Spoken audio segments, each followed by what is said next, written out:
What's up, nerds? Welcome to Cool Nerd Show. As always, I'm Steve Trezza. And I'm Devin Berg. And this is our review of Fear the Walking Dead, Episode 3. The dog. The dog. Which, I thought the dog would be in it a lot more. I thought he was going to live. Spoilers. So, anyway, we had a lot of stuff happen, and it was a very suspenseful episode, I feel like. I felt like there was like a couple scenes where it was like, oh, what's going to happen? Yeah. A little twists here and there, but anyway, we start off, they're still in the barbershop from the riot, but the riot gets too dangerous, so they have to leave. Mm-hmm. I thought this part, I mean, the riot was a little ridiculous, but I guess it had to be. Yeah. But, it was really cool to see when they left the barbershop that, like, they're just, like, walkers, like, out and about, but you don't notice them because everyone's just rioting. Well, I'm sure the ones getting eaten notice them very easily. Yeah, that too. But, I mean, like, so that kind of made sense to me, too, because it's just, like, you're not going to notice it. And then if you get bit, you're not really going to notice it because there's people, like, burning buildings and, like, shooting people and stuff going down the street. So that was cool. It was a little out of hand. They leave the shop. Then we cut back to the Clark family at their Playing house. Playing Monopoly, yep. And then we get the suspenseful, aggressive neighbor that they see the neighbor out the street. Yeah. The lights keep going off and coming back on. I thought that was pretty cool. Yeah, I remember you were saying before, like, this would never happen, like, just immediate dark out, and then it's like, on off, it's like, alright, that's believable. Yeah. Yeah, because as soon as, like, when they were driving and you see, like, all the lights go out, I was like, they wouldn't lose power immediately like that just because of some riots, and then it's like they're going off, coming on. I was like, it's a little bit more believable then. But they go and they get the gun. I thought that was a little, like... Yeah, the family did. It was a little far-fetched, but I can accept it. I'm kind of interested, like, I guess they knew from the past that he had a gun? Or something like that, because how else would they have known? It's just, I didn't think that they were at that level of panic yet, where they can break into a neighbor's house, go get a gun for protection. Well, they know shit's going down, but it's like, they don't really know it. After the end of this episode, now they know that it's like, this shit's nuts. You know? But that was pretty cool, and then Travis, of course, comes home. Why didn't they just go out the front door? Yeah, that's what really ticks me off. Like, at both houses, none of them go out the front door, which is the easiest way. Even when, like, the zombified wife, his husband, comes home, he doesn't even go through the front door. That's obviously the back door he comes through. So why does no one use the front door? I don't know. That was the only part of the episode that I was like, why are they doing this? I mean, it was suspenseful, but it was like, Madison could have just ran out of the front door and just been like, Travis, don't go in there. And they would have been like, okay.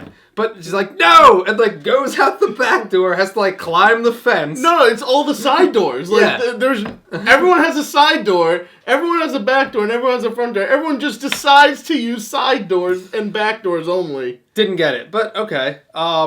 Travis comes home, almost gets bit by the neighbor. Yeah, the neighbor zombie was eating their dog, so it was, like, upsetting. A little upsetting. And then Daniel does what needs to be done, shoots the dog. This was a very... Shoots the guy. Shoots the guy, that's what... Sorry. Shoots the zombie neighbor. Shoots the zombie neighbor. This was a very coming into character episode for Daniel. We kind of got a lot about him. Not just Daniel's, but you learn from everybody else of, like, why they didn't want to shoot. And also, like, why, after the shooting, they were like, maybe we should do this. And Travis is like, no, guns are bad still. Like, he's still believing in the world that they live in. In society, yeah.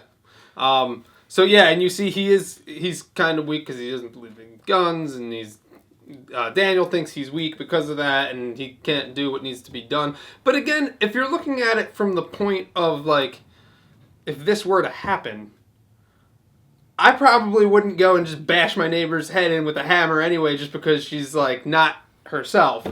You know? Well, if this would happen, I mean, I guess they never knew. Not at this point, at least. No, I know, but I mean, like, no one knows what a zombie is. You know what I mean? Like, I guess the definition of it, or never seen a George Romero film. But even again, if this were to happen, you'd kind of be like, wouldn't really believe that we're there yet. That's just what I think. I guess so. It's like maybe he has, rabies or something. Like, I don't know.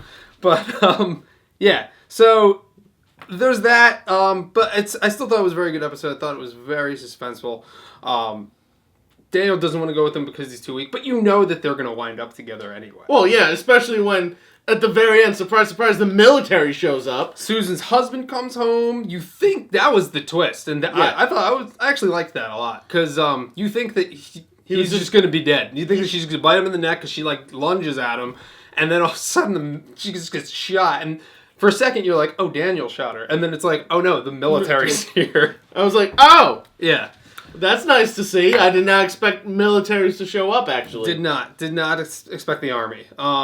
So that was kind of cool, and now they're here. So it seems like everything's under control, but you know it's not going to be. Yeah, it seems like in the trailer that was alluding to the next episode, they're obviously going to the military camp or some type of like holding for people, survivors, and you kind of get like that hint of like the army's like really taking over everything, and which people don't know anything about. So there's kind of like a ruckus going on with like a kid in the military are pointing guns at a kid. Yeah. So I think like there's gonna be like a riot for that next. Yeah, again. there might be just riots or just riots. That's what caused the downfall of humanity. Just riots. Like, other thing I liked about the episode, I liked the that was a zombie plane flying by. Oh yeah. It's just like making awkward jerks and moves in the air. It's like, zombie plane. Totally zombie plane. Yeah.